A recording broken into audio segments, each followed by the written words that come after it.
Aqui você está vendo uma imagem, um homem e uma mulher, né? Supostamente marido e mulher, dormiu brigado. E tem aquele texto lá em Efésios 4:26, né? Que fala que a gente não deve deixar que o sol se põe sobre a ira, né? Falando aí de um homem e de uma mulher. E quando isso acontece, fica subentendido que o diabo está no meio, né? Tanto é que o texto vai dizer isso, né? Não deixe o sol se pôr sobre a sua ira. Ou, em outras palavras, não durma brigado com a sua esposa. Não durma brigado com o seu esposo, né?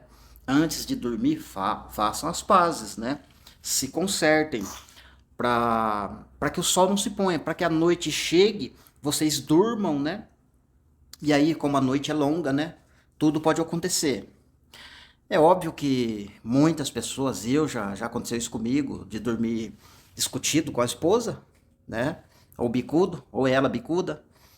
E as coisas só acertaram no dia seguinte, né?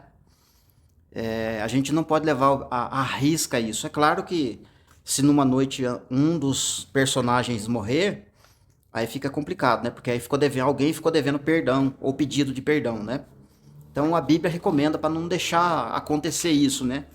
Na vida de um casal. Não deixe o sol se pôr sobre a sua ira, né? E a palavra sol se pôr é porque acabou o dia e vai entrar a noite. Perfeito? Literalmente, né? Só que a Bíblia não está falando apenas desse episódio, né? E ainda, embora seja natural e comum acontecer isso na vida de um casal, né? Não existe o casal que não discuta, que não brigue. Uma hora ou outra, um pega no calo do outro, sabe? É natural, não tem jeito. É ser humano, cultura diferente, educação diferente, sabe? Um monte de coisa diferente, DNA diferente, etc, etc, etc. Então sempre vai dar choque, né? Mas o importante é a reconciliação, né? Sempre tá se reconciliando, sempre pedindo perdão e sempre vivendo assim, em harmonia, né? Falando aí de um casal, né? Só que a Bíblia não está falando apenas de um casal, né? Essa ideia, na verdade, né? O intuito de Deus é que nós percebamos que a mensagem ela é muito mais para Cristo e a igreja do que um simples casal, entende? Então vamos lá, agora vamos se aprofundar no assunto. Agora a gente pegou aqui um basiquinho, né? Uma coisa que você entende perfeitamente, mas agora a gente vai se aprofundar no texto, né? Eu vou lá pro texto, né? Vamos sair da imagem aqui. Eu vou lá pro texto. Efésios, né? Efésios, deixa eu trocar a cor da caneta, vou pôr em azul. Efésios capítulo 4, versículo 26. A gente vai ler aqui. Mesmo em cólera, não pequeis. Isto é, né? Mesmo em ira, não peque. Não se põe o sol sobre o vosso ressentimento. Essa tradução é diferente, né? Não se põe o sol sobre a vossa ira. E ressentimento é a mesma coisa, né? A pessoa fica ressentida, ela fica irada. Não deis lugar ao demônio. Não deis lugar ao diabo. Então, quando acontece isso num casal, é óbvio que o demônio ficou no meio. Momentaneamente, mas ficou. Veio a reconciliação, o diabo foi embora.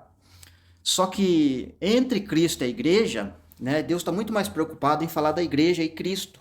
Isto é, ele não quer que a sua esposa durma sem se reconciliar com ele, porque a esposa pode dormir sem falar com o marido, sem se reconciliar com ele. Ou seja, eu, sendo esposa, eu posso dormir, e essa palavra dormir está falando de morrer, entendeu? Dormir, sono, dormir, a Bíblia fala da morte. Eu não posso morrer sem ter feito as pazes com o meu Criador. Percebe?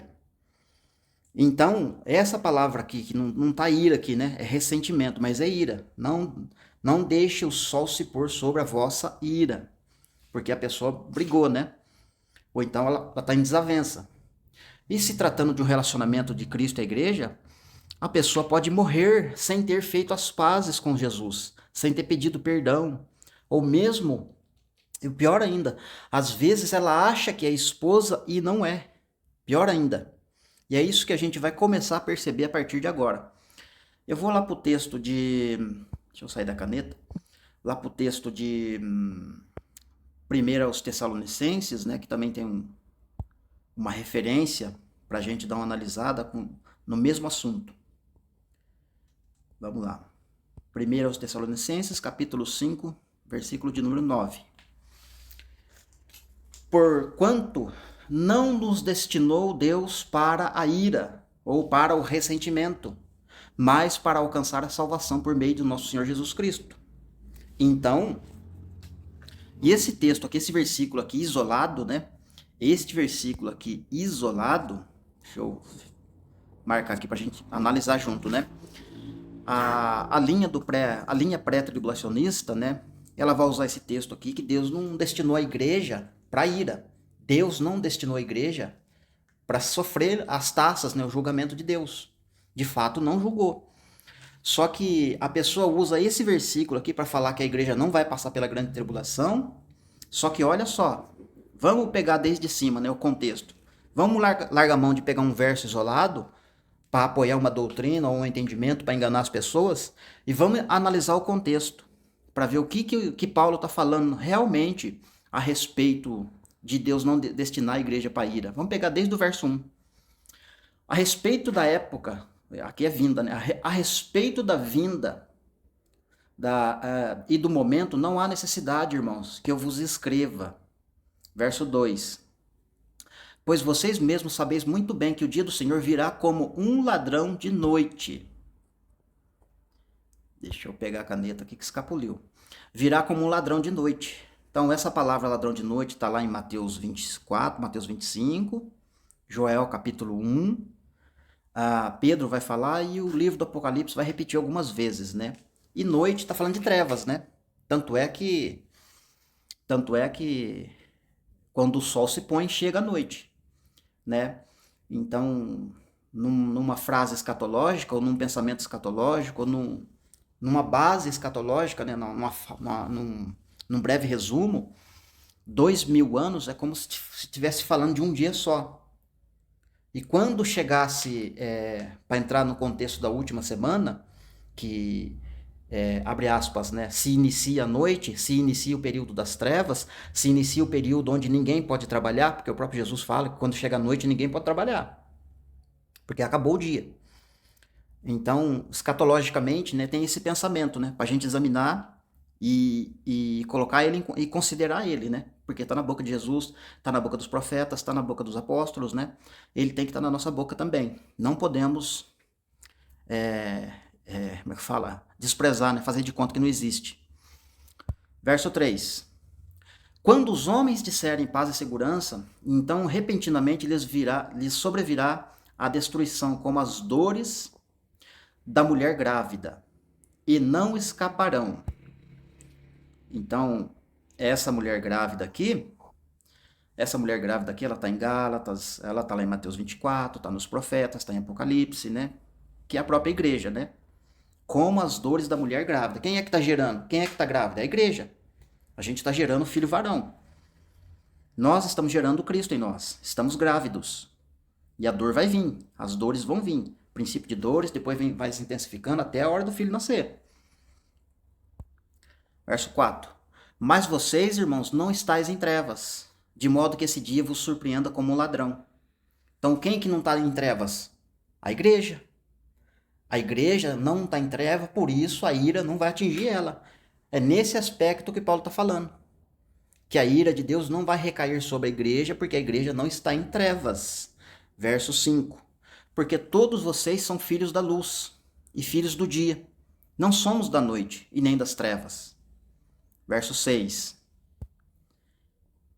Não dormamos, pois, como os demais, mas vigiemos e sejamos sóbrios. Veja que o dormir aqui está relacionado com sono. Lembra lá do início do texto? Para não deixar o sol se pôr sobre a ira. Ou seja, não pode dormir. Não pode dormir em Cristo. Pensando que está de bem com Ele, pensando que está tudo às mil maravilhas o relacionamento, que não está. As pessoas podem pensar que está com Jesus e não está. Tem o nome de cristão, tem o nome que vive, mas está morto. E dormiu em Cristo, pensando, né? É que nem lá na parábola das 10 virgens, as 5 nécias, né? Elas pertencem ao reino, elas se dizem que são do reino. Só que elas dormiram nesse entendimento. Dormiram e o sol se pôs sobre elas, porque o dia chegou, melhor, a noite chegou e pegou elas de surpresa, porque elas não entraram. Quando elas quiseram entrar, a porta estava fechada. Mesmo a Bíblia falando. Então, eu já vi gente falando que as 5 nécias, né, é igreja, faz parte do corpo. Não faz.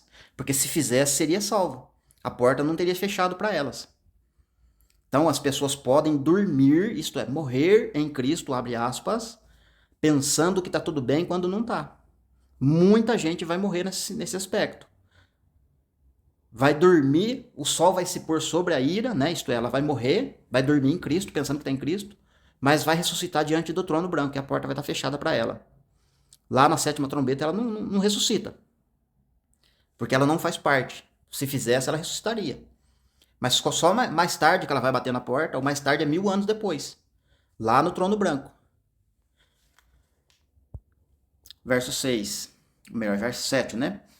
Porque os que dormem, dormem de noite, e os que se embriagam, é de noite que eles se embriagam. Verso 8, nós, ao contrário, que somos do dia, sejamos sóbrios.